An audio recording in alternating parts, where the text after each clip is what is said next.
राजा Raghuvanshi murder case की chargesheet में उसकी पत्नी सोनम रघुवंशी की सारी काली करतूतें दर्ज हैं। हनीमून पर पति की हत्या की खौफनाक साजिश उसने अपने प्रेमी और सुपारी किलर के साथ कैसे रची, इसकी कहानी भी कम खौफनाक नहीं है। इंदौर के कारोबारी राजा रघुवंशी की हत्या का राज खुलकर जब सबके सामने आया तो हर कोई हैरान था, स्तब्ध था, सुन्न था। मेघालय पुलिस की चार्जशीट इस पूरे मामले की कहानी बयां करती है, साथ ही एक ऐसी साजिश की परतें खोलकर रख देती है जिसमें एक पत्नी अपने पति की मौत का फसाना खुद अपने हाथों से लिखती नजर आती है। पुलिस की चार्जशीट में भी सामने आया कि राजा रघुवंशी की मौत उसकी पत्नी सोनम रघुवंशी की वेल प्लान्ड कॉन्स्पिरेसी थी, साजिश थी। हनीमून पर जो खेला गया है खूनी खेल किसी थ्रिलर फिल्म की कहानी से ज्यादा डरावना और सस्पेंस से भरा साबित हुआ। चार्जशीट के मुताबिक सोनम इस पूरी साजिश की मास्टरमाइंड थी। उसने प्रेमी राज सिंह कुशवाहा और 3 सुपारी किलर्स आकाश सिंह राजपूत, विशाल सिंह चौहान और आनंद कुर्मी के साथ मिलकर पति की हत्या का प्लान बनाया। पांचों लोगों की इस खतरनाक गैंग ने कई दिनों तक राजा को मौत के जाल में फंसाने की कोशिश की।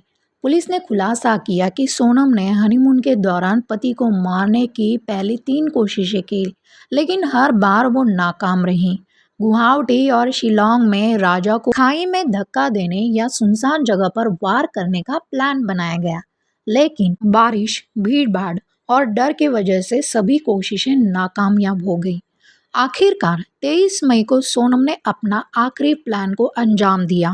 चार्जशीट बताती है कि शिलोंग के पास सोहरा में सेल्फी लेने के बहाने सोनम राजा को खाई की ओर ले गई। उसके इशारे पर विशाल सिंह ने धारदार दाव से राजा पर हमला कर दिया। पहला वार ही इतना खतरनाक था कि राजा खून से लथपथ होकर चीखने लगा। राजा दर्द से तड़प रहा था, लेकिन सोनम ने उसे बजाने के बजाय मुंह फेर लिया। वो पीछे हट गई और कातिलों को खुला मौका दिया। विशाल ने दोबारा वार किया और बाकी 2 कातिल भी पास ही में मौजूद थे। कुछ देर बाद जब राजा की सांसें थम गई तो सोनम लौट कर आई और पूछा, क्या वो मर चुका है? राजा की मौत की पुष्टि होते ही सोनम ने तीनों कातिलों के साथ मिलकर लाश उठाई और खाई में फेंक दी। इतना ही नहीं, उसने खुद पैदल चलकर कातिलों को सुरक्षित जगह तक पहुंचा दिया और फिर से निकल गई। ये सबूत साफ दिखाता है कि हत्या में उसकी सक्रिय भूमिका थी। पुलिस चार्जशीट में दर्ज है कि यह हत्या अचानक की गई योजना नहीं थी, बल्कि फरवरी 2024 से ही सोनम ने राजा से छुटकारा पाने की साजिशें रचना शुरू कर दी थी।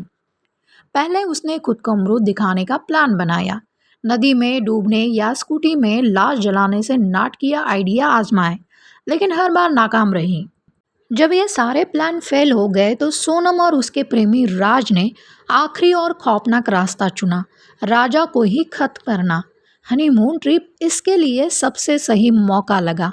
राज इंदौर में बैठकर सोनम को फोन कर हर कदम पर गाइड करता रहा और हत्यारे उसी हिसाब से उसका पीछा करते रहे।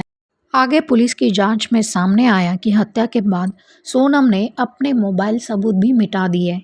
वहीं इंदौर लौटने पर उसने लोकेंद्र तोमर, बल्ला अहिरवार और शीलोम जेम्स के जैसे साथियों से मदद ली। इन लोगों ने सबूत छिपाने और उसे पनाह देने का काम किया। पुलिस इनके खिलाफ भी पूरक चार्जशीट दाखिल करने वाली है। 790 पन्नों की चार्जशीट में CCTV footage, call detail, scooty और होटल रिकॉर्ड जैसे ठोस सबूत शामिल हैं। इनसे साफ होता है कि सोनम न केवल कत्ल की साजिश करता थी, बल्कि मौके पर मौजूद होकर पति की मौत का तमाशा देखने वाली मुख्य आरोपी भी है। मेघालय पुलिस का कहना है ये महज लव ट्रायंगल नहीं है, बल्कि लालच और धोखे से बुना गया एक खतरनाक खूनी खेल था। इस केस से पूरा देश दहल चुका है। युवा लोगों को शादी के नाम से ही अब डर लगने लगा है।